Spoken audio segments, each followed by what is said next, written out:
ಎಲ್ಲರಿಗೂ ನಮಸ್ಕಾರ. ನಿಮ್ಮ ಜೊತೆ ಖುಷಿ ವಿತ್ ಲೈಫ್. ನಾನಿವತ್ತು ನಿಮ್ಮ ಜೊತೆ ಒಂದಷ್ಟು ಇಂಪಾರ್ಟೆಂಟ್ ವಿಷಯನ ತಂದಿದ್ದೀನಿ. ಅದೇನಪ್ಪ ಅಂತಂದರೆ, ಮೊದಲನೇದಾಗಿ ರೈತರಿಗೆ 2 ಬಂಪರ್ ಗುಡ್ ನ್ಯೂಸ್ ಅಂತಲೇ ಹೇಳ್ಬೋದು. ಹೌದು, 2 ಗುಡ್ ನ್ಯೂಸ್ ಅಂತ ತಂದಿದ್ದೀನಿ. ನಮ್ಮ ರೈತರಿಗೆ, ನಮ್ಮ ಕೃಷಿಯನ್ನು ಮಾಡುವ ರೈತರಿಗೆ, ನಮ್ಮ ದೇಶದ ಬೆನ್ನೆಲುಬು ರೈತ ಏನಿದ್ದಾರೆ ಅವ್ರಿಗೆ 2 ಗುಡ್ ನ್ಯೂಸು. ಜೊತೆಗೆ ಗ್ರಾಮ ಪಂಚಾಯತಿ ಮತ್ತು ಪಂಚಾಯತ್ ರಾಜ್ ಅಲ್ಲಿ ಕೆಲಸ ಮಾಡುವಂತಹ ಒಂದು ಸಿಬ್ಬಂದಿ ವರ್ಗದವರಿಗೆ ಕೂಡ ಗುಡ್ ನ್ಯೂಸ್ ಅಂತಲೇ ಹೇಳ್ಬೋದು. ಅವ್ರಿಗೂ ಕೂಡ 2 ಗುಡ್ ನ್ಯೂಸು ಹೇಳ್ತೀನಿ ಏನು ಅಂತ. ಸೊ ವಿಡಿಯೋನ ಏನು ಮಾಡಬೇಕು, ನೀವು ಪೂರ್ತಿ ವಾಚ್ ಮಾಡಬೇಕು, ಹೌದಲ್ವಾ? ಸೊ ಹಾಗಾದರೆ ಬನ್ನಿ ವಿಷಯ ತಿಳ್ಕೊಳ್ಳೋಕ್ಕಿಂತ ಮುಂಚೆ ಒಂದು ಡೌಟ್ ನನಗೆ. ಏನಪ್ಪ ಅಂದರೆ, ನನಗೆ ಗೊತ್ತಿರೋರು, ನನ್ನ ಫ್ರೆಂಡ್ಸ್ ಆಗಿರ್ಬೋದು, ನನ್ನ ಫ್ಯಾಮಿಲಿಯವರಾಗಿರ್ಬೋದು, ಇವ್ರು ಹೇಳೋ ವಿಷಯ ಏನು ಗೊತ್ತಾ? ಈ ಥರ ಇನ್ಫಾರ್ಮೇಟಿವ್ ವಿಡಿಯೋ ಮಾಡಿದ್ರೆ ಯಾರು ನೋಡಲ್ಲ, ರೀಚ್ ಬರಲ್ಲ, ರನ್ ಆಗಲ್ಲ, ವಿಡಿಯೋ ವ್ಯೂಸ್ ಬರಲ್ಲ. ಈ ಥರ ಇವಾಗ ಯಾರು ಇವೊಂದು ಕಾಲದಲ್ಲಿ ಎಕ್ಸೆಪ್ಟ್ ಮಾಡಲ್ಲ. ಇವಾಗ ಏನಿದ್ರು ಅವ್ರಿಗೆ ಬೇಕಾಗಿರೋದು ಲೈಕ್ ಏನೋ ಒಂಥರ ಎಂಟರ್ಟೈನ್ಮೆಂಟ್ ಬೇಕು ಅವ್ರಿಗೆಲ್ಲ, ಜನಗಳಿಗೆ ಬೇಕಿರೋದು ಎಂಟರ್ಟೈನ್ಮೆಂಟ್. ಈ ಥರ ಇನ್ಫಾರ್ಮೇಟಿವ್ ವಿಡಿಯೋ ಯಾರಿಗೂ ಬೇಕಿಲ್ಲ ಅಂತ ನನಗೆ ಒಂದಷ್ಟು ಕಮೆಂಟ್ಸ್ ಬರ್ತಿದೆ. ಸೊ ಅದು ಎಷ್ಟು ಮಟ್ಟಿಗೆ ನಿಜನೋ ಸುಳ್ಳೋ ನನಗೆ ಗೊತ್ತಿಲ್ಲ. ಬಿಕಾಸ್ ನನಗೆ ನಾನು ಮಾಡೋವಂಥ ವಿಡಿಯೋದಲ್ಲಿ ತುಂಬ ತೃಪ್ತಿ ಇದೆ. ಬಿಕಾಸ್ ಇದೊಂದು ವಿಡಿಯೋ ಮಾಡ್ತಿರೋ ಉದ್ದೇಶ ಏನಪ್ಪ ಅಂತಂದರೆ, ಜನಗಳಿಗೆ ಒಂದು ಮಾಹಿತಿಯನ್ನು ತಿಳಿಸ್ಕೊಡೋ ಅಂಥ ವಿಡಿಯೋ ಆಗಿರೋದ್ರಿಂದ ನನಗೆ ತುಂಬ ನಿಜವಾಗ್ಲೂ ಖುಷಿ ಅನಿಸುತ್ತೆ. ಯಾಕಂದರೆ ಒಬ್ರಿಗೆ ಹೆಲ್ಪ್ ಆಗೋವಂಥ ವಿಡಿಯೋ ಆದರೆ ಯಾಕೆ ನಾವು ಮಾಡಬಾರ್ದು? ಅಟ್ಲೀಸ್ಟ್ ನಮ್ಮ ವಿಡಿಯೋ ರನ್ ಆಗುತ್ತೋ ಬಿಡುತ್ತೋ ಅದು ಸೆಕೆಂಡರಿ, ಬಟ್ ಒಬ್ರಿಗೆ ಯೂಸ್ ಆಗುತ್ತೆ ಅನ್ನೋದೊಂದು ಮೈಂಡ್ ಇದೆ, ಅದರಿಂದನೇ ಮಾಡ್ತಾ ಇರೋದು. ಸೊ ಹಾಗಾಗಿ ನಿಮ್ಮನ್ನೇ ಕೇಳ್ಬಿಡೋಣ, ಬೈ ಮಿಸ್ ಏನಾದ್ರು ಆ ಥರ ಇದ್ದರೆ, ವ್ಯೂಸ್ ಬರಲ್ಲ ಅಂತ ನಿಮಗೂ ಕೂಡ ಅನಿಸಿದ್ರೆ, ಅಥವಾ ಇದು ಓಡಲ್ಲ, ಈ ಟಾಪಿಕ್ಸು ಇನ್ಫಾರ್ಮೇಟಿವ್ ಯಾರೂ ನೋಡಲ್ಲ, ಯಾರಿಗೂ ಉಪಯೋಗ ಆಗಲ್ಲ ಅಂತ ಅಂದರೆ ದಯವಿಟ್ಟು ಕಮೆಂಟ್ ಸೆಕ್ಷನಲ್ಲಿ ತಿಳಿಸ್ಕೊಡಿ. ಖಂಡಿತವಾಗ್ಲೂ ಅದಕ್ಕೆ ನೆಕ್ಸ್ಟ್ ಸ್ಟೆಪ್ ಏನು ಬೇಕು ಅದನ್ನು ತಗೊಳ್ಳೋಣ.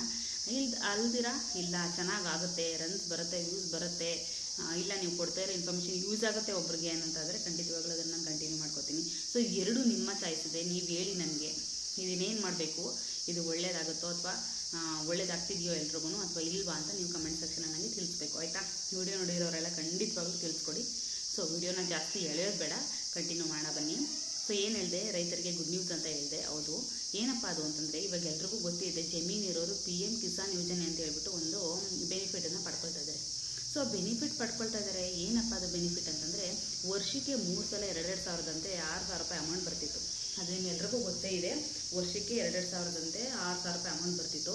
ಬಟ್ ಈಗ ಅದರಲ್ಲೇ ಇಂಪ್ಲಿಮೆಂಟೇಷನ್ ಆಗ್ತಿದೆ. ಏನಪ್ಪ ಅಂತ ಅಂದರೆ, 2,000 ಇನ್ನು ಎಕ್ಸ್ಟ್ರಾ ಕೊಡ್ತಾ ಇದ್ದಾರೆ. ಅಂದರೆ ಇನ್ನೊಂದು ಕಂತು ಎಕ್ಸ್ಟ್ರಾ ಆಗಿ ಅದು 8,000ಕ್ಕೆ ಬದಲಾಗ್ತಾ ಇದೆ. ಸೊ ಇದು ಗುಡ್ ನ್ಯೂಸ್ ಅಲ್ವಾ? ಹೌದು, 3 ಕಂತು ಬದಲು ಇನ್ನೊಂದು ಎಕ್ಸ್ಟ್ರಾ ಕಂತು ಕೊಟ್ಟರೆ ಎಷ್ಟು ಖುಷಿ ಆಗುತ್ತಲ್ವಾ? ಸೊ ಹಾಗೇ ಇದು ಗುಡ್ ನ್ಯೂಸ್ ಅಂತಲೇ ಹೇಳೋಕ್ಕೆ ಇಷ್ಟಪಡ್ತೀನಿ. ಜೊತೆಗೆ ಇನ್ನೊಂದೇನಪ್ಪ ಮಾಹಿತಿ ಅಂದರೆ, ಮೊದಲೆಲ್ಲ ನಿಮಗೆ ಗೊತ್ತಿರ್ಬೋದು, ಇದೂ ಅಷ್ಟೇ, PM ಕಿಸಾನ್ ಯೋಜನೆ ಯಾರಿಗೆ ಅಮೌಂಟ್ ಬರ್ತಿಲ್ಲ ಅವ್ರಿಗೆ ಈ ಮಾಮೂಲಿ ನ್ಯಾಷನಲೈಸ್ ಬ್ಯಾಂಕ್ಗಿಂತ ಕರ್ನಾಟಕ ಗ್ರಾಮೀಣ ಬ್ಯಾಂಕ್ ಅಂತ ಗೊತ್ತಲ್ವಾ, ಈ ಪ್ರೈವೇಟ್ ಬ್ಯಾಂಕ್ ಸೆಕ್ಷನ್ಸ್ ಅದಕ್ಕೆಲ್ಲಕ್ಕಿಂತ ನ್ಯಾಷನಲ್ ಬ್ಯಾಂಕ್ ಇರುವಂಥ, ಫಾರ್ ಎಕ್ಸಾಂಪಲ್ ಕರ್ನಾಟಕ ಗ್ರಾಮೀಣ ಬ್ಯಾಂಕಿಗೆ ಜಾಸ್ತಿ PM ಕಿಸಾನ್ ಯೋಜನೆ ಅಮೌಂಟ್ ಬರ್ತಿರೋದು. ಸೊ ಹಾಗಾಗಿ ಅದರಲ್ಲೇ ಅಕೌಂಟ್ ಮಾಡಿಸ್ಕೊಂಡು ಈ ಯೋಜನೆಯನ್ನು ಪಡ್ಕೊಳ್ಳಿ. ಇವಾಗ ಆಲ್ಮೋಸ್ಟು ಜಮೀನು ತಗೊಂಡಿರೋರಾಗಿರ್ಬೋದು ಅಥವಾ ಏನು ಪಿತ್ರಾರ್ಜಿತ ಆಸ್ತಿ ಟ್ರಾನ್ಸ್ಫರ್ ಮಾಡಿಸ್ಕೊಂಡು ಇರೋರಿಗೆಲ್ಲ ಈ ಮಾಹಿತಿ ಇಷ್ಟ ಆಗುತ್ತೆ ಅಂದ್ಕೊತೀನಿ. ಸೊ ಇವರೆಲ್ಲ ಏನು ಮಾಡಬೇಕು, PM ಕಿಸಾನ್ ಯೋಜನೆಗೆ ಅಪ್ಲೈ ಮಾಡಿ ನಿಮ್ಮ ಒಂದು ಅರ್ಹ ಡಾಕ್ಯುಮೆಂಟ್ಸ್ ಏನಿದೆ ಅಥವಾ ನಿಮ್ಮ ಪ್ರೊಫೈಲ್ ಏನಿದೆ ಅದನ್ನು ತೊಗೊಂಡೋಗಿ ಸಬ್ಮಿಟ್ ಮಾಡಿಸಿ ಈ ಯೋಜನೆಯನ್ನು ಮಾಡಿಸ್ಕೊಳ್ಳಿ, ಬೆನಿಫಿಟನ್ನು ಪಡ್ಕೊಳ್ಳಿ ಅಂತ ಹೇಳ್ತೀನಿ. ಓಕೆನಾ? ಇನ್ನೊಂದೇನು ಅಂದರೆ, ರೈತರಿಗೆ ಗುಡ್ ನ್ಯೂಸ್. ಇದು ಒಂದಾಯಿತು, ರೈತರಿಗೆ ಗುಡ್ ನ್ಯೂಸ್ ಇರೋದ್ರಲ್ಲಿ ಒಂದು ಗುಡ್ ನ್ಯೂಸ್ ಆಯಿತು. ಇನ್ನೊಂದು ಗುಡ್ ನ್ಯೂಸ್ ಏನಪ್ಪ ಅಂತಂದರೆ, ನಿಮ್ಮೆಲ್ರಿಗೂ ಗೊತ್ತಿರೋ ಹಾಗೆಯೇ 2018 ನಿಮಗೆ ಒಂದಷ್ಟು ಕೃಷಿ ಸಾಲ ಮನ್ನಾ ಆಯಿತು ಅಂತ ಕೇಳ್ಪಟ್ಟಿದ್ದೀರಿ, ಹೌದಲ್ವಾ? ಯಾವುದೋ ಸರ್ಕಾರ ಗೆದ್ದಾಗ ರೈತರ ಸಾಲವನ್ನು ಮನ್ನಾ ಮಾಡಿದ್ರು. ಹೌದು, ಖಂಡಿತವಾಗ್ಲೂ ಮನ್ನಾ ಮಾಡಿದ್ರು. ಇದೊಂದು ಗುಡ್ ನ್ಯೂಸ್ ಅಂತಲೇ ಹೇಳ್ಬೋದು. ಎಲ್ರಿಗೂ ಯೂಸ್ ಆಯಿತು. ತುಂಬ ಜನ ಸಾಲ ಮಾಡ್ಕೊಂಡಿದ್ರು, ಅವ್ರಿಗೆಲ್ಲ ಮನ್ನಾ ಆದಾಗ ತುಂಬ ಉಪಯೋಗ ಆಯಿತು. ಬಟ್ ಅದರಲ್ಲಿ ಕೆಲವೊಂದಷ್ಟು ಜನಕ್ಕೆ ಮನ್ನಾ ಆಗಲಿಲ್ಲ, ಅವ್ರ ಸಾಲ ಹಾಗೇ ಕಂಟಿನ್ಯೂ ಆಯಿತು, ಹೌದಲ್ವಾ? ಮತ್ತು ಅವ್ರು ತೀರಿಸ್ಕೊಂಡ್ರು. ಇಲ್ಲಿ ತನಕ ಅವ್ರದ್ದೆಲ್ಲ ಆಲ್ಮೋಸ್ಟು ಸಾಲಗಳೇ ಕಂಪ್ಲೀಟ್ ಆಗಿರುತ್ತೆ, ಬಿಡಿ, ಅದು ಬೇರೆ ಪ್ರಶ್ನೆ. ಬಟ್ ಹೇಳಿದ್ದು 2018 ಆ ಥರ ಆಯಿತು. ಬಟ್ 2023 ಏನು ಮಾಡಿದ್ರು, ಮತ್ತೆ ಸಾಲ ಮನ್ನಾ ಮಾಡಲಿಲ್ಲ, ಸಾಲ ಕೊಡೋಕ್ಕೆ ಸ್ಟಾರ್ಟ್ ಮಾಡಿದ್ರು. ಮತ್ತೆ ಅಂದರೆ ಕೃಷಿ ಸಾಲ ಕೊಡೋಕ್ಕೆ ಸ್ಟಾರ್ಟ್ ಮಾಡಿದ್ರು. ಅದರಲ್ಲೂ ಕೂಡ ಒಂದಷ್ಟು ಪರ್ಸೆಂಟೇಜ್ ಜನಕ್ಕೆ ಸಾಲನೂ ಸಿಗಲಿಲ್ಲ. ಸೊ ಏನಾಯಿತು ಅಂದರೆ, ಕರ್ನಾಟಕದಲ್ಲಿ ನಮ್ಮ ಒಂದು ರಾಜ್ಯದಲ್ಲಾಗಿರ್ಬೋದು, ಒಂದು ಸರ್ಕಾರದಲ್ಲಾಗಿರ್ಬೋದು, ಎಷ್ಟು ಅಮೌಂಟನ್ನು ಬಿಡುಗಡೆ ಮಾಡಿರ್ತಾರೆ, ಅಷ್ಟು ಅಮೌಂಟಲ್ಲಿ ಎಷ್ಟು ಜನಕ್ಕೆ ಉಪಯುಕ್ತ ಆಯಿತು ಅಥವಾ ಉಪಯೋಗ ಆಯಿತು ಅಷ್ಟು ಜನಕ್ಕೆ ಮಾತ್ರ ಸಿಕ್ಕಿರುತ್ತೆ, ಇನ್ನೊಂದಷ್ಟು ಜನಕ್ಕೆ ಬ್ಯಾಲೆನ್ಸ್ ಇರುತ್ತೆ. ಸೊ ಈ ಒಂದು ಇಯರಲ್ಲಿ 2025 ಏನಿದೆ, ಇವಾಗ ಕೃಷಿ ಸಾಲವನ್ನು ಕೊಡ್ತಾ ಇದ್ದಾರೆ. ಅದು ಯಾವ ಥರಪ್ಪ ಅಂತಂದರೆ, ಅಟ್ಲೀಸ್ಟು ಮೊದಲು ಸ್ವಲ್ಪ ಪರ್ಸೆಂಟೇಜ್ ಆದರೂ 1%, 95 ಪೈಸಾ ಈ ಥರನಾದರೂ ಬಡ್ಡಿ ಇತ್ತು. ಬಟ್ ಇವಾಗ ಅಟ್ ಪ್ರೆಸೆಂಟು ಶೂನ್ಯ ಬಡ್ಡಿ ಅಂತ ಹೇಳ್ಬಿಟ್ಟು ಸಾಲವನ್ನು ಕೊಡ್ತಾಯಿದ್ದಾರೆ. ಕೃಷಿಗೋಸ್ಕರ ಶೂನ್ಯ ಬಡ್ಡಿ ಅಂತ ಹೇಳ್ಬಿಟ್ಟು ಒಂದು ಸಾಲವನ್ನು ಕೊಡ್ತಾಯಿದ್ದಾರೆ. ಜೊತೆಗೆ ಕೃಷಿ ಬಿಟ್ಟು ಪಶು ಸಂಗೋಪನೆ ಅಂತ ಹೇಳ್ಬಿಟ್ಟು ಒಂದು ಹೊಸ ಸಾಲವನ್ನು ಕೊಡ್ತಿದ್ದಾರೆ. ಅಂದರೆ ಹಸು ಸಾಕೋಕ್ಕಾಗಿರ್ಬೋದು, ಲೈಕ್ ಕುರಿ ಸಾಕೋಕ್ಕಾಗಿರ್ಬೋದು, ಈ ಥರ ಬಿಸ್ನೆಸ್ ಮೈಂಡಲ್ಲಿ ಅವ್ರಿಗೆ ಸಾಲವನ್ನು ಕೊಡ್ತಿದ್ದಾರೆ. ಇದರಿಗೆ ಯಾವುದೇ ರೀತಿ ಬಡ್ಡಿಯನ್ನು ನಾವು ಕಟ್ಟೋ ಹಾಗಿಲ್ಲ. ರೈತರು ಅವರಿಗೆ ಫ್ರೀಯಾಗಿ ಮೀನ್ಸ್ ಅಮೌಂಟ್ ಏನಿದೆ ಅಮೌಂಟ್ ಕೊಟ್ಟರೆ ಸಾಕು, ಕಟ್ಕೊಂಡ್ರೆ ಸಾಕು, ಯಾವುದೇ ಥರ ಬಡ್ಡಿ ಇರೋದಿಲ್ಲ. ಸೊ ಈ ಥರ ಒಂದಷ್ಟು ಯೋಜನೆಯನ್ನು ಜಾರಿ ಮಾಡಿದ್ದಾರೆ. ಸೊ ಈ ಒಂದು ಬೆನಿಫಿಟನ್ನು ಪಡ್ಕೋಬೋದು ನೀವು. ಸೊ ಏನು ಮಾಡಿ, ನಿಮ್ಮ ಹತ್ತಿರದ ಸೈಬರ್ ಸೆಂಟರ್ ಲೈಕ್ ಕೃಷಿದು ಏನಿದೆ ಕೃಷಿ ಕೇಂದ್ರ, ಅಲ್ಲಿಗೆ ಹೋಗಿ ಸಂಪರ್ಕ ಮಾಡಿ ನಿಮ್ಗೇನಾದ್ರು ನಿಮ್ಮ ಡಾಕ್ಯುಮೆಂಟ್, ನಿಮ್ಗೇನಾದ್ರು ಸಾಲ ಬೇಕಿದ್ದು ಅಂತಂದರೆ ಅವೈಲಬಲ್ ಇರುತ್ತೆ. ಓಕೆನಾ. ಸೊ ಅದಕ್ಕೆ ಏನು ಮಾಡಬೇಕಪ್ಪ ಅಂತಂದರೆ ಕೃಷಿ.gov.in ಒಂದು ವೆಬ್ ಸರ್ಚ್ಗೆ ಹೋದರೆ ನಿಮಗೆ ಇಲ್ಲಿ ಬೆನಿಫಿಷಿಯರಿ ಆಗಿ ಗೊತ್ತಾಗುತ್ತೆ. ಇನ್ನೂ ಡಿಟೇಲಾಗಿ ಹೇಳಬೇಕು ನಿಮಗೆ ಅಂತಂದರೆ ವೆಬ್ ಅಡ್ರೆಸ್ನ, ಹೌದು, ಕೇಂದ್ರ ಸರ್ಕಾರ ಅಂದರೆ ನಾನು ಫಸ್ಟ್ ಒಂದು PM ಕಿಸಾನ್ ಯೋಜನೆ ಅಂತ ಹೇಳಿದ್ರೆ ನಾನು ಅದ್ರ ಬಗ್ಗೆ ಹೇಳ್ಬಿಡ್ತೀನಿ. ಅದರದ್ದು ಲಿಂಕ್ ಇದೆ ನೋಡಿ, pmkisan.gov.in ಅಂತ ಹೇಳ್ಬಿಟ್ಟು. ಓಕೆನಾ. ಅದನ್ನು ನಾನು ಬೇಕಾದ್ರೆ ಡಿಸ್ಕ್ರಿಪ್ಷನಲ್ಲಿ ಹಾಕಿರ್ತೀನಿ. pmkisan.gov.in ಅಂತ ಹೋಗ್ಬಿಟ್ಟು ಅಲ್ಲಿ ನ್ಯೂ ಫಾರ್ಮರ್ ರಿಜಿಸ್ಟ್ರೇಷನ್ ಅಂತ ಇರುತ್ತೆ. ಆ ಐಕನ್ ಕ್ಲಿಕ್ ಮಾಡಿದ್ರೆ ಜೊತೆಗೆ ಅಲ್ಲಿ ತೆರೆಯಲ್ಪಡುವಂಥ ನ್ಯೂ ಫಾರ್ಮರ್ ರಿಜಿಸ್ಟ್ರೇಷನ್ ಫಾರ್ಮ್ ಅಂತ ಇರುತ್ತೆ. ಅಂದರೆ ಹೊಸದಾಗಿ ಜಮೀನು ತಗೊಂಡಿರ್ತಾರಲ್ಲ ಅವ್ರಿಗೆ ಹೇಳ್ತಿರೋದು. ಅಲ್ಲಿ ನಿಮ್ಮ ವಿವರಗಳನ್ನು, ದಾಖಲಾತಿಗಳನ್ನು ವಿವರಿಸಿದ್ರೆ ನೀವು ಆ ಒಂದು ಉಪಯೋಗಕ್ಕೆ ಅರ್ಹರಾಗ್ತೀರಿ, ನಿಮಗೂ ಕೂಡ ಅಮೌಂಟ್ ಬರುತ್ತೆ ಅಂತ ಹೇಳೋಕ್ಕೆ ಈ ವಿಡಿಯೋದಲ್ಲಿ ಇಷ್ಟಪಡ್ತೀನಿ. ಓಕೆನಾ. ಸೊ ಇನ್ನೊಂದು ಏನು ಹೇಳಿದೆ ನಾನು, ಸಾಲ ಅಂತ ಹೇಳಿದೆ ಅಲ್ವಾ, ಸಾಲಕ್ಕೂ ಕೂಡ ಅಷ್ಟೇ ಹೋಗ್ಬಿಟ್ಟು ನೀವು ಹತ್ತಿರದ ಸೈಬರಲ್ಲೇ ನೀವು ಹೋಗ್ಬಿಟ್ಟು ಇದು ಮಾಡಿದ್ರೆ ಅಪ್ಲೈ ಮಾಡಿಸ್ಕೊಂಡ್ರೆ ಖಂಡಿತವಾಗ್ಲೂ ಸಾಲ ಸಿಗುತ್ತೆ. ಅದಕ್ಕಿಂತ ಮುಂಚೆ ಬ್ಯಾಂಕ್ಗಳಲ್ಲಿ ಹೋಗಿ ವಿಸಿಟ್ ಮಾಡಿ. ಕರ್ನಾಟಕ ಗ್ರಾಮೀಣ ಬ್ಯಾಂಕಲ್ಲಿ ಹೋಗ್ಬಿಟ್ಟು ಅವ್ರು ಏನೇನು ಕೇಳ್ತಾರೆ ಡಾಕ್ಯುಮೆಂಟ್ನ ಕೊಟ್ಟರೆ ಅವರು ಖಂಡಿತವಾಗ್ಲೂ ಅಲ್ಲಿ ಕೃಷಿ ಸಂಗೋಪನೆ ಮತ್ತು ಇವ್ರಿಗೂ ಬ್ಯಾಂಕಿಗೂ ಲಿಂಕ್ ಇರುತ್ತೆ. ಸೊ ಅಲ್ಲಿ ಏನಾದ್ರು ನಿಮಗೆ ಸಜೆಸ್ಟ್ ಮಾಡಿ ಈ ಒಂದು ಯೋಜನೆಯನ್ನು ನೀವು ಪಡ್ಕೊಳ್ಳೋ ಥರ ಮಾಡ್ಕೊಳ್ತಾರೆ. ಓಕೆನಾ. ಶೂನ್ಯ ಬಡ್ಡಿ ದರ ಸಾಲವನ್ನು 25,000 ಕೋಟಿ ತನಕ ಸಾಲ ಕೊಡ್ತಿದ್ದಾರೆ. ಅಂದರೆ ನೀವು ಒಬ್ಬರಿಗೆ 25,000 ಕೊಡಲ್ಲ, 25,000 ಕೋಟಿ ಬಿಡುಗಡೆ ಮಾಡಿದ್ದಾರೆ ಇದಕ್ಕೆ ಅಂತಲೇ. ಸೊ ಈ ಒಂದಷ್ಟು ಜನ ರೈತರಿಗೆ ಉಪಯೋಗ ಆಗ್ಬೋದು ಅಂತ ಅಂದ್ಕೊತೀನಿ. ಸೊ ಇಷ್ಟ ಆಯಿತು, ಇದು ರೈತರಿಗಾಯಿತು. ರೈತರ ಸಂಬಂಧಪಟ್ಟಾಗ ಏನಾದ್ರು ಡೌಟ್ಸ್ ಇದ್ದರೆ ಕೇಳಿ ನನಗೆ, ಖಂಡಿತವಾಗ್ಲೂ ಅದಕ್ಕೆ ನಾನು ನನ್ನ ಕೈಲಾದಷ್ಟು ಆನ್ಸರನ್ನು ಕೊಡ್ತೇನೆ. ಅದು ಜೆನ್ಯೂನ್ ಆಗಿರುತ್ತೆ. ನಾನು ಯಾವುದೇ ಥರ ಫೇಕ್ ವಿಡಿಯೋ ಮಾಡಿಲ್ಲ, ಇದುವರೆಗೂ ಮಾಡೋದು ಇಲ್ಲ. ಏನು ವಿಷಯ ಬಂದಿರುತ್ತೆ ಸರ್ಕಾರದಿಂದ, ಆ ಸರ್ಕಾರದ ವಿಷಯ ಮಾತ್ರ ನಿಮ್ಮ ಜೊತೆ ನಾನು ಹಂಚ್ಕೊಳ್ತಾ ಇದ್ದೀನಿ. ಸೊ ಏನಾಯ್ತಪ್ಪ, PM ಕಿಸಾನ್ ಯೋಜನೆ ಗೊತ್ತಾಯ್ತಲ್ವಾ, ಅದು 6,000ದಿಂದ 8,000ಕ್ಕೆ ಬದಲಾಗಿದೆ. ಯಾರು ಹೊಸ ರೈತರಿದ್ದರೆ ಅಥವಾ ಹೊಸದಾಗಿ ಜಮೀನು ತಗೊಂಡವರಿದ್ದರೆ ಖಂಡಿತವಾಗ್ಲೂ ಇದಕ್ಕೆ ನೀವು ಅರ್ಹರಾಗ್ತೀರಿ. ಖಂಡಿತವಾಗ್ಲೂ ಹೋಗಿ ಅಪ್ಲೈ ಮಾಡಿ ಮತ್ತು ಈ ಬೆನಿಫಿಟನ್ನು ಪಡ್ಕೊಳ್ಳಿ ಅಂತ ಹೇಳ್ತೀನಿ. ಜೊತೆಗೆ ನಾನು ಏನೇನು ಹೇಳಿದೆ, ಗ್ರಾಮ ಪಂಚಾಯಿತಿಯಲ್ಲಿ ವರ್ಕ್ ಮಾಡುವಂತಹ ವರ್ಕರ್ಸ್ಗೆ, ಫಾರ್ ಎಕ್ಸಾಂಪಲ್ ಪ್ರತಿಯೊಬ್ಬರು PDO ಆಗಿರ್ಬೋದು, SC ಆಗಿರ್ಬೋದು, ಅಲ್ಲಿ ವರ್ಕ್ ಮಾಡೋವಂಥ ಒಂದು ಈಗ ಅಟ್ಲೀಸ್ಟ್ ಟೆಂಡರಲ್ಲಿ ವರ್ಕ್ ಮಾಡ್ತಾ ಇರ್ತಾರಲ್ಲ ಅವ್ರಿಗೂ ಸೇರಿದಂಗೆ ಈ ಒಂದು ಯೂಸ್ ಆಗುತ್ತೆ. ಇದೊಂದು ಮಾಹಿತಿ ಯೂಸ್ ಆಗುತ್ತೆ. 2 ಮಾಹಿತಿ ಆ್ಯಕ್ಚುಲಿ. ಒಂದೇನಪ್ಪ ಅಂತಂದರೆ ಗುಡ್ ನ್ಯೂಸ್ ಅಂತಲೇ ಹೇಳ್ಬೋದು ಆ್ಯಕ್ಚುಲಿ. ಈಗ ಫಸ್ಟ್ ಆಫ್ ಆಲ್ ನಾನು ಹೇಳೋದು, ಅಲ್ಲೇನು ಮಾಡ್ತಿದ್ರು ಫಸ್ಟ್ ಈ ಹಿಂದೆ ಇದ್ದಿದ್ದು ಹೇಳ್ಬಿಡ್ತೀನಿ. ಫಸ್ಟು ಈ ಹಿಂದೆ ಏನಿತ್ತಪ್ಪ ಅಂತಂದರೆ, ಒಂದು ಗ್ರಾಮದಲ್ಲಿ ಅಥವಾ ಒಂದು ತಾಲೂಕಲ್ಲಿ ಒಂದು PDO ಆಗಿರ್ಬೋದು, ST ಆಗಿರ್ಬೋದು, ಅಥವಾ ಯಾವುದಾದ್ರು ಒಂದು ಗ್ರಾಮ ಪಂಚಾಯತಿ ವರ್ಕರ್ಸ್ ಆಗಿರ್ಬೋದು, 7 ವರ್ಷ ಒಂದು ಗ್ರಾಮದಲ್ಲಿ ಅಥವಾ ಒಂದು ತಾಲೂಕಿನಲ್ಲಿ ಕೆಲಸ ಮಾಡಿದ್ರೆ 7 ವರ್ಷದ ನಂತರವನ್ನು ಟ್ರಾನ್ಸ್ಫರ್ ಮಾಡಿಬಿಡ್ತಿದ್ರು. ಯಾಕಪ್ಪ ಟ್ರಾನ್ಸ್ಫರ್ ಮಾಡ್ತಿದ್ರು ಅಂದರೆ, ಹಣಕಾಸು ವಿಚಾರ ಆ ಕಡೆ ಈ ಕಡೆ ಆಗ್ತಾಯಿದೆ ಅಂತನೋ, ಈ ಲಂಚ ಲೈಕ್ ಆ ಥರ ಎಲ್ಲ ಭ್ರಷ್ಟಾಚಾರ ಆಗಿಬಿಡುತ್ತೆ ಅಂತ ಹೇಳ್ಬಿಟ್ಟು ಆ ಒಂದು ಕಾರಣಕ್ಕೆ, ಆ ಒಂದು ಉದ್ದೇಶಕ್ಕೆ ಏನು ಮಾಡ್ತಿದ್ರು ನಮ್ಮ ಗೌರ್ಮೆಂಟು, ಅವ್ರನ್ನ ಬೇರೆ ಕಡೆಗೆ ಶಿಫ್ಟ್ ಮಾಡ್ತಿದ್ರು. ಅಂದರೆ ಯಾವ ಥರ ಶಿಫ್ಟ್ ಮಾಡ್ತಿದ್ರು, ಬೇರೆ ಜಿಲ್ಲೆಗೆ, ಬೇರೆ ತಾಲೂಕಿಗೆ ಹಂಗೆ ಮಾಡ್ತಾಯಿದ್ರು. ಹೌದಲ್ವ. ಇದರಿಂದ ಅವ್ರ ಫ್ಯಾಮಿಲಿ ಎಷ್ಟು ಸಫರ್ ಆಗ್ತಿತ್ತು ಅಂತಂದರೆ, ಅದು ಕೆಲಸ ಇಂಪಾರ್ಟೆಂಟು, ಫ್ಯಾಮಿಲಿನ ಸಾಕೋಕ್ಕೆ ಕೆಲಸ ಬೇಕೇ ಬೇಕು.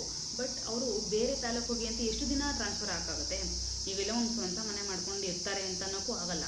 ಈ ಕಡೆ ಸಾಯೋ ತನಕನೂ ರೆಂಟ್ಗೂ ಇರೋಕ್ಕಾಗಲ್ಲ, ಲೀಸ್ಗೂ ಇರೋಕ್ಕಾಗಲ್ಲ. ಈ ಥರ ಪರಿಸ್ಥಿತಿ ಬಂದ್ಬಿಡ್ತು. ಅಂದರೆ ಅಟ್ಲೀಸ್ಟ್ ಸುತ್ತಮುತ್ತ ಆದರೆ ಓಕೆ, ಒಂದು ಸ್ವಲ್ಪ ನೆಮ್ಮದಿ ಅನ್ನಿಸ್ತಾಯಿತ್ತು. But taluk to taluk change ಆಗೋದು, ಜಿಲ್ಲೆ ಟು ಜಿಲ್ಲೆ ಚೇಂಜ್ ಆಗೋದು ಅಂತಂದರೆ ತುಂಬ ಕಷ್ಟ ಆಗುತ್ತಲ್ವ ಅವ್ರಿಗೆ. ಸೊ ಈ ಥರ ಕಷ್ಟ ಅನುಭವಿಸ್ತಾ ಇದ್ರು ನಮ್ಮ ಗ್ರಾಮ ಪಂಚಾಯತಿ ವರ್ಕರ್ಸ್ ಏನಿದ್ದಾರೆ ಅವರು. ನಾವು ಅಂತೀವಿ ಅವ್ರಿಗೆ ಗೌರ್ಮೆಂಟ್ ಆಫೀಸರ್ಸ್ ಅವರು ಅವ್ರ ನೆಮ್ಮದಿ ಅಂತ, ಬಟ್ ಅವ್ರಿಗಿರೋ ಕಷ್ಟ ನಿಜವಾಗ್ಲೂ ಇರಲ್ಲ. ಹೌದಲ್ವ, ಯಾರಿಗೂ ಇರಲ್ಲ ಅಂದ್ಕೊತೀನಿ. ಗೌರ್ಮೆಂಟ್ ತುಂಬ ರೂಲ್ಸ್ ಇರುತ್ತೆ, ಅದನ್ನು ಫಾಲೋ ಮಾಡಲೇಬೇಕು ಅವರು. ಸೊ ಹಾಗಾಗಿ ಹೇಳ್ತಾ ಇದ್ದೀನಿ ಅಷ್ಟೇ. ಸೊ ಏನು ಮಾಡಿದ್ರು ಇವರು, 7 ವರ್ಷದಿಂದ 7 ವರ್ಷಕ್ಕೆ ಚೇಂಜ್ ಮಾಡ್ತಿದ್ರು. ತುಂಬ ಫ್ಯಾಮಿಲಿ ಕಷ್ಟ ಅನುಭವಿಸಿತ್ತು.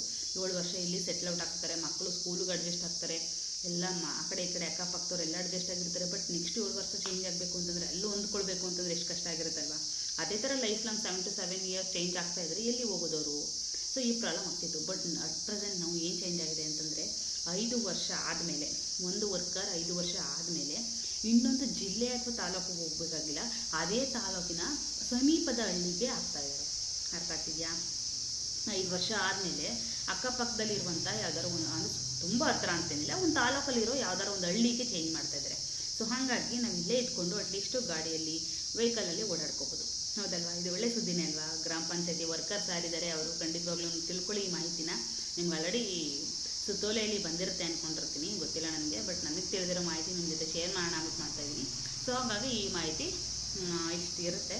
ಸೊ ಹಾಗಾಗಿ ಅವ್ರಿಗೇನು ಮಾಡ್ತಾರೆ, 5 ವರ್ಷಕ್ಕೆ ಒಂದ್ಸಲ ಯಾವ್ದಾರ ಬೇರೆ ಹಳ್ಳಿಗೆ ಟ್ರಾನ್ಸ್ಫರ್ ಮಾಡ್ತಾರೆ. ಇದಾಗಿರುತ್ತೆ ಈ ಒಂದು ಮೊದಲನೇ ಗುಡ್ ನ್ಯೂಸು. ಸೊ ಇನ್ನೊಂದೇನಪ್ಪ ಅಂತಂದರೆ, ಈ PDO ಆಗಿರ್ಬೋದು, STA ಆಗಿರ್ಬೋದು, ಗ್ರಾಮ ಪಂಚಾಯತಿ ವರ್ಕರ್ಸ್ಗೆಲ್ಲ ಒಂದು ಪ್ರಾಬ್ಲಮ್ ಏನಪ್ಪ ಅಂತಂದರೆ, ಬಂದ ತಕ್ಷಣ ಆಫೀಸ್ಗೆ ಹೋಗ್ತಾರೆ. ಇವಾಗ ಆಫೀಸ್ಗೆ ಹೋಗಿ ಇಲ್ಲಿ ತನಕ ಇದ್ದಿದ್ದು ಆಪ್ಷನ್ ಹೇಳ್ತಾ ಇದ್ದೀನಿ. ಆಫೀಸ್ಗೆ ಹೋಗಿ ನೀವೆಲ್ಲರೂ ಕೆಲಸ ಇರಲಿ, ನಿಮಗೆ ಹೊರಗಡೆ ಎಲ್ಲರೂ ಕೆಲಸ ಇರಲಿ, ಫಸ್ಟು ಬಂದೇನು ಮಾಡಬೇಕು, ಆಫೀಸ್ಗೆ ನೀವು ತಂಬ್ ಇಂಪ್ರೆಷನ್ ಕೊಡಬೇಕು. ಬಯೋಮೆಟ್ರಿಕ್ ಕೊಟ್ಬಿಟ್ಟೆ ಕೆಲಸ ಮುಂದುವರಿಸ್ಬೇಕು. ಬೈ ಮಿಸ್ ಏನಾದ್ರು 5 ಮಿನಿಟ್ ಬಯೋಮೆಟ್ರಿಕ್ ಮಿಸ್ಟೇಕ್ ಆದ್ರೂ ಅದು ಮಿಸ್ ಆದ್ರೂ ಅವ್ರಿಗೆ ಸಂಬಳದಲ್ಲಿ ವೇರಿಯೇಷನ್ ಇರ್ತಿತ್ತು ಅಲ್ವಾ? ಅಂದರೆ ಒಂದು ದಿನ ಅಬ್ಸೆಂಟ್, ಲೈಕ್ CL ಅಂತ ಏನು ಹೇಳ್ತೀವಿ, ರಜಾ ಅಂತ ಏನು ಹೇಳ್ತೀವಿ, ಅದರಲ್ಲಿ ಪಾಪ ಅವ್ರಿಗೆ ತೊಂದರೆ ಆಗ್ತಿತ್ತು. ಹೌದಲ್ವ? ಈ ಥರ ಆದರೆ ಯಾರಿಗೆ ತಾನೇ ಸಹಿಸ್ಕೊಳ್ಳೋಕ್ಕಾಗುತ್ತೆ? ಒಂದು ದಿನ ನಾವು ಬಂದು ಕೆಲಸ ಮಾಡಿರ್ತೀವಿ, ಬಟ್ CL ಅಂತ ಬರುತ್ತೆ, ಸಂಬಳ ಕಮ್ಮಿ ಆಗುತ್ತೆ. ಸೊ ಇದೆಲ್ಲ ತುಂಬ ತೊಂದರೆ ಅಲ್ವಾ? ಸೊ ಅದಕ್ಕೆ ಏನು ಮಾಡಿದ್ರು, ಇವಾಗ ಅವರೆಲ್ಲ ಏನಿರ್ತಿದ್ರು, ಪಾಪ ಅವರು ಒಂದೇ ಕಡೆ ಕೂತ್ಕೊಂಡು ಕೆಲಸ ಮಾಡ್ತಾರಾ? ಇಲ್ಲ, ವಿಸಿಟ್ ಮಾಡಬೇಕು, ಜಮೀನು ವಿಸಿಟ್ ಮಾಡೋಕ್ಕೆ ಹೋಗ್ತಾರೆ, ಮನೆ ವಿಸಿಟ್ ಮಾಡೋಕ್ಕೆ ಹೋಗ್ತಾರೆ, ರೋಡ್ ವಿಸಿಟ್ ಮಾಡೋಕ್ಕೆ ಹೋಗ್ತಾರೆ. ಇಂಥ ಸಿಚುವೇಷನಲ್ಲಿ ಪಾಪ ಅವ್ರು ಹೆಂಗೆ ಬಂತ ಬಯೋಮೆಟ್ರಿಕ್ ಕೊಡಬೇಕು, ಅದನ್ನು ನಾವು ಅರ್ಥ ಮಾಡ್ಕೋಬೇಕಲ್ವಾ? ಸೊ ಹಾಗಾಗಿ ಗೌರ್ಮೆಂಟ್ ಏನು ಮಾಡ್ತು, ಪಂಚತಂತ್ರ 2.0 ಅಂತ ಹೇಳ್ಬಿಟ್ಟು ಒಂದು ಹೊಸ ಸರ್ಕಮ್ಸ್ಟೆನ್ಸ್ನ ಬಿಟ್ಟಿದೆ. ಹೌದು, ಪಂಚತಂತ್ರ 2.0 ಅಂತ ಒಂದು ಹೊಸ ಸರ್ಕಮ್ಸ್ಟೆನ್ಸ್ನ ಬಿಟ್ಟಿದೆ. ಇದರಲ್ಲಿ ಏನಪ್ಪ ಮಾಹಿತಿ ಅಂತ ಅಂದರೆ, ಅವರು ಎಲ್ಲರೂ ಇರಲಿ, ಈ ವರ್ಕರ್ಸ್ STA FTA ಲೈಕ್ ಗ್ರಾಮ ಪಂಚಾಯತಿ ವರ್ಕರ್ಸ್ ಎಲ್ಲರೂ ಇರಲಿ, ಅವರು ಮೊಬೈಲಲ್ಲೇ ಒಂದು ಅಪ್ಲಿಕೇಶನ್, ಪಂಚತಂತ್ರ 2.0 ಅಂತ ಹೇಳ್ಬಿಟ್ಟು ಒಂದು ಅಪ್ಲಿಕೇಶನ್ ಏನಿದೆ ಅದನ್ನು ಓಪನ್ ಮಾಡಿಕೊಂಡು, ಅವ್ರ ID ಎಲ್ಲ ಇರುತ್ತೆ, ಎಲ್ಲರೂ ಓಪನ್ ಮಾಡ್ಕೊಳ್ಳೋಕ್ಕಾಗಲ್ಲ ಅದನ್ನು. ಅವ್ರ ID ಓಪನ್ ಮಾಡಿದ್ರೆ, ಗೌರ್ಮೆಂಟ್ ID ಇರುತ್ತೆ, ID ಓಪನ್ ಮಾಡಿಕೊಂಡು ಅಲ್ಲಿ ಅವರು ಅಟೆಂಡೆನ್ಸ್ನ ರಿಜಿಸ್ಟರ್ ಮಾಡ್ಕೋಬೋದು. ಈಗ ಬಯೋಮೆಟ್ರಿಕ್ ಕೊಡ್ತಿದ್ರಲ್ಲ ಅದೇ ಥರ ಅದೇ ಟೈಮ್ಗೆ, ಕರೆಕ್ಟ್ ಎಕ್ಸಾಕ್ಟ್ ಟೈಮ್ಗೆ ಆ ಒಂದು ಅಟೆಂಡೆನ್ಸ್ನ ಅವರು ಎಂಟ್ರಿ ಮಾಡ್ಕೋಬೋದು. ಸೊ ಹಂಗಾಗಿ ಏನಾಯಿತು, ಅವ್ರು ಎಲ್ಲಿಂದೋ ಬಂದು ಕೆಲಸ ಮಾಡ್ತಾಯಿದ್ದು ಬಂದು ಬಯೋಮೆಟ್ರಿಕ್ ಹಾಕ್ಬಿಟ್ಟು ಹೋಗ್ಕಿಂತ, ಈಗ ಫಾರ್ ಎಕ್ಸಾಂಪಲ್ ನಾನು ಹೇಳಿದ್ರು, ನಮ್ಮ ಮನೆ ಹತ್ರ ಇರುತ್ತೆ, ಯಾವುದೊಂದು ವರ್ಕರ್ ಇರುತ್ತೆ, ಮನೆಯ ಪಕ್ಕನೇ ವಿಸಿಟ್ ಮಾಡಬೇಕಾಗುತ್ತೆ ಪ್ಲೇಸ್ನ. ಸೊ ಇವತ್ತೇನು ಆಫೀಸ್ಗೆ ಹೋಗಂಗಿಲ್ಲ, ಇಲ್ಲೇ ನೋಡ್ಕೋಬೋದು, ಇಲ್ಲೇ ನೋಡ್ಬಿಟ್ಟು ಬರ್ಬೋದು ಮನೆಗೆ ಅಂತ ಅಂದ್ಕೊಳ್ಳೋಂಗಿಲ್ಲ. ಅವ್ರು ಹೋಗಿ ಎಲ್ಲಿರುತ್ತೆ ಅವ್ರ ಊರು ಅಥವಾ ಅವ್ರದ್ದು ಕೆಲಸ ಮಾಡೋ ಪ್ಲೇಸ್ ಎಲ್ಲಿರುತ್ತೆ ಅಲ್ಲೋಗಿ ಬಯೋಮೆಟ್ರಿಕ್ ಮಾಡಿ ಮತ್ತು ವಾಪಸ್ ಬರಬೇಕಾಗಿತ್ತು. ಹೌದಲ್ವಾ? ಎಷ್ಟು ಕಷ್ಟ ಆಗ್ತಿತ್ತು. ಸೊ ಇವಾಗೇನು, ಪಂಚತಂತ್ರ ಅಂತ ಒಂದು ಆ್ಯಪಿಂದ ಅಲ್ಲೇ ಅಟೆಂಡೆನ್ಸ್ನ ಹಾಕ್ಕೋಬೋದು. ಈಗ ನಮ್ಮ ಸ್ಕೂಲಲ್ಲೆಲ್ಲ ಹೇಗಿರುತ್ತೆ ಆ ಥರ, ಗೊತ್ತಾಯ್ತಾ? ಸೊ ಈ ಮಾಹಿತಿ ನೀವೆಲ್ಲರಿಗೂ ಇಷ್ಟ ಆಗಿದೆ ಅನ್ಕೋತೀನಿ. 2 ಗುಡ್ ನ್ಯೂಸು, ರೈತರಿಗೂ 2 ಗುಡ್ ನ್ಯೂಸು, ಮತ್ತು ಗ್ರಾಮ ಪಂಚಾಯತಿ ವರ್ಕರ್ಸ್ ಏನಿರ್ತಾರೆ ಅವ್ರಿಗೂ ಕೂಡ 2 ಗುಡ್ ನ್ಯೂಸ್ ಅಂತ ಹೇಳ್ಬೋದು. ಸೊ ಮಾಹಿತಿ ಎಲ್ರಿಗೂ ಇಷ್ಟ ಆಗಿದೆ ಅಂತ ಅಂದ್ಕೊತೀನಿ. ಇಷ್ಟ ಆದರೆ ದಯವಿಟ್ಟು ಲೈಕ್ ಮಾಡಿ, ಶೇರ್ ಮಾಡಿ ಮತ್ತು ಕಮೆಂಟ್ ಮಾಡಿ. ಯಾರೆಲ್ಲ ವಿಡಿಯೋನ ನೋಡ್ತಾ ಇದ್ದೀರಾ ಅವರು ಸಬ್ಸ್ಕ್ರೈಬ್ ಮಾಡಿಲ್ಲ ಅಂದರೆ ಸಬ್ಸ್ಕ್ರೈಬ್ ಮಾಡಿ, ಮತ್ತು ಪಕ್ಕದಲ್ಲಿರುವಂಥ ಬೆಲ್ ಬಟನನ್ನು ಓಕೆ ಮಾಡಿ. ಬಿಕಾಸ್ ನಾನು ಮಾಡೋವಂಥ ವಿಡಿಯೋಸ್ ನೋಟಿಫಿಕೇಷನ್ ಬರುತ್ತೆ ಅಂತ. ಇವಾಗ ಎಲ್ಲರದ್ದು ಒಂದು ಹೊಸ ಫ್ಯಾಷನ್ ಏನಪ್ಪ ಅಂತಂದರೆ, ನೋಟಿಫಿಕೇಷನ್ ಡಿಸೇಬಲ್ಡ್ ಮಾಡಿರ್ತೀರ, ಒಳ್ಳೆಯದೇ, ಬಿಕಾಸ್ ಮೊಬೈಲಲ್ಲಿ ಜಾಸ್ತಿ ಡ್ರ್ಯಾಗ್ ಮಾಡಿ ಸಾಕಾಗ್ಬಿಡುತ್ತೆ ಅಂತ. ಬಟ್ ಆದಷ್ಟು ವಿಡಿಯೋನ ನೋಡಿ ಸಪೋರ್ಟ್ ಮಾಡಿ. ವಿಡಿಯೋ ಇಷ್ಟ ಆಯಿತು ಅಂತ ಅಂದ್ಕೊತೀನಿ ಎಲ್ರಿಗೂ. ಸೊ ಗೊತ್ತಾಯ್ತಲ್ವಾ? ರೈತರಿಗೆ 2 ಗುಡ್ ನ್ಯೂಸು, ಮತ್ತು ಗ್ರಾಮ ಪಂಚಾಯತಿ ಇರ್ತಾರಲ್ಲ ಅವ್ರಿಗೂ 2 ಗುಡ್ ನ್ಯೂಸ್ ಅಂತಲೇ ಹೇಳ್ಬೋದು. ಸೊ ಈ ಮಾಹಿತಿ ಎಲ್ರಿಗೂ ಇಷ್ಟ ಆಯಿತು ಅಂದ್ಕೊತೀನಿ. ಇಷ್ಟ ಆದರೆ ದಯವಿಟ್ಟು ಲೈಕ್ ಮಾಡಿ, ಸಪೋರ್ಟ್ ಮಾಡಿ, ಓಕೆನಾ? ಇಷ್ಟನ್ನು ಹೇಳ್ತಾ ಈ ವಿಡಿಯೋನ ಇಲ್ಲಿಗೆ ಮುಗಿಸ್ತೇನೆ. ಸೊ ನಾನು ಮೊದಲೇ ಹೇಳಿದ್ನಲ್ಲ, ವಿಡಿಯೋದಲ್ಲಿ ಇಂಪ್ಲಿಮೆಂಟೇಷನ್ನು ಸಿಗ್ತಿದೆಯಾ, ಎಲ್ರಿಗೂ ಯೂಸ್ ಆಗ್ತಿದೆಯಾ, ಏನಾದ್ರು ಇಂಪ್ಲಿಮೆಂಟೇಷನ್ ಮಾಡ್ಕೋಬೇಕಾದ್ರೆ ಬೇರೆ ಥರ ಲಾಗ್ ಮಾಡಬೇಕಾ, ಅದನ್ನು ಕೂಡ ನೀವೇ ಸಜೆಸ್ಟ್ ಮಾಡಬೇಕು. ಸೊ ನೋಡಿ, ವಿಡಿಯೋ ಇಷ್ಟ ಆದರೆ ಲೈಕ್ ಮಾಡಿ, ಶೇರ್ ಮಾಡಿ, ಕಮೆಂಟ್ ಮಾಡಿ ಅಂತ ಮತ್ತೆ ಹೇಳ್ತಾ ವಿಡಿಯೋನ ಎಂಡ್ ಮಾಡ್ತೀರಿ. ಬಾಯ್.